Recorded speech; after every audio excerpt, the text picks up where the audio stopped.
حق بات کڑوی ہوتی ہے، لیکن میں بارہا کہتا ہوں بخار کی گولی بھی کڑوی ہوتی ہے. نگل لو تو اچھا ہے، تمہارا بھلا ہے، بیماری نکل جائے گی.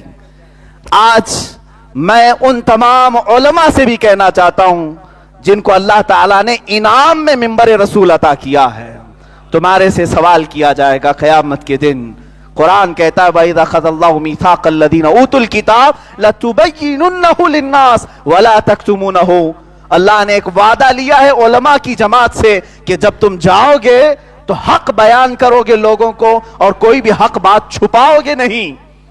علماء سے اللہ نے یہ وعدہ لیا ہے. کب؟ ہماری روحوں سے وعدہ لیا ہے.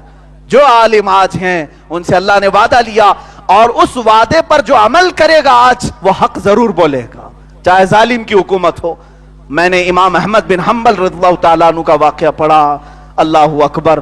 تین بادشاہ آئے، تینوں نے آپ کو کوڑے مارے، تینوں نے کوڑے مارے وقت کے امام کو.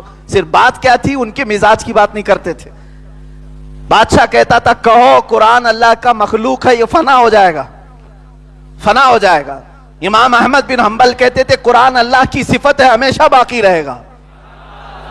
کوڑے مارو. وقت کا خلیفہ کوڑے مارنے کا حکم دیتا. 100 کوڑے مارے گئے، پیٹ جھک گئی تھی آپ کی کوڑے کھا کر کے. وہ بادشاہ گیا، دوسرا آیا، اس کی عدالت میں بھی فیصلہ آیا. کہا کہو قرآن فانی ہے، مخلوق ہے. کہتے نہیں، قرآن باقی ہے، اللہ کی صفت ہے. کوڑے مارے گئے. اس زمانے کی ایک بات میں نے دیکھا، ایک چور اس زمانے کا امام احمد بن حنبل کو جب کوڑے مارے جا رہے تھے تو اس نے امام احمد بن حنبل سے ملاقات کی اور کہا مجھے جانتے ہو احمد بن حنبل؟ میں فلاں چور ہوں. کہا تیرا تو سنا ہے. کہا میں چوری میں بہت بار پکڑا گیا ہوں اور اب تک مجھے 1500 یا 15,000 کوڑے لگ چکے ہیں، لیکن میں نے چوری ابھی بھی نہیں چھوڑی ہے. وہ کیا کہتا ہے؟ ابھی بھی میری چوری چھوٹی نہیں. 1500 یا 15,000 دونوں باتیں آئی. مجھے اتنے کوڑے لگ چکے، میں چوری نہیں چھوڑا. اے احمد بن حنبل، خدا کا واسطہ دیتا ہوں، جب ایک غلط چیز میں کوڑے کھا کے نہیں چھوڑا تو حق بات کبھی کوڑوں کے ڈر سے نہ چھوڑنا، کوڑوں کے ڈر سے حق بات نہ چھوڑنا. امام احمد بن حنبل کہتے ہیں میری زندگی وصول ہو گئی.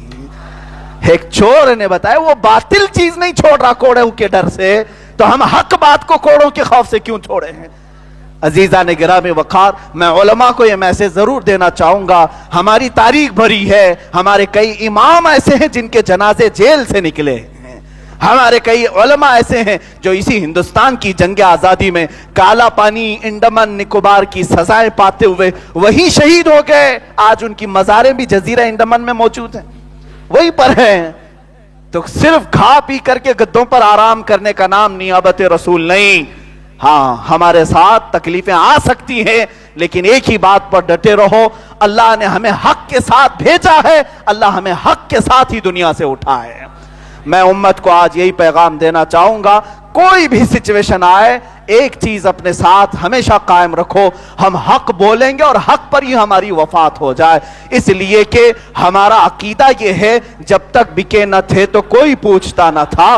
یا رسول اللہ تم نے خرید کر ہمیں انمول کر دیا، اب ہماری بولی کوئی نہ لگا سکے، اب ہمیں کوئی راتوں رات اوٹوں کے چکر میں 500,000 میں خرید نہ سکے، کوئی ہمیں گھر روٹی کپڑے کے نام پر اپنی پارٹی میں بلا نہ سکے. جب بھی خریداری کی بات آئے صرف اتنی بات کہو، میں بکا ہوں بازار مصطفیٰ میں، حق بولوں گا اور حق کے ساتھ رہوں گا انشاءاللہ العزیز. اللہ تعالیٰ قیامت کے دن جب حق بولنے والے کی وفات ہوگی تو اس کے لیے اعزاز کیا ہے؟ فرمایا گیا اس کو شہیدوں کے ساتھ اٹھایا جائے گا.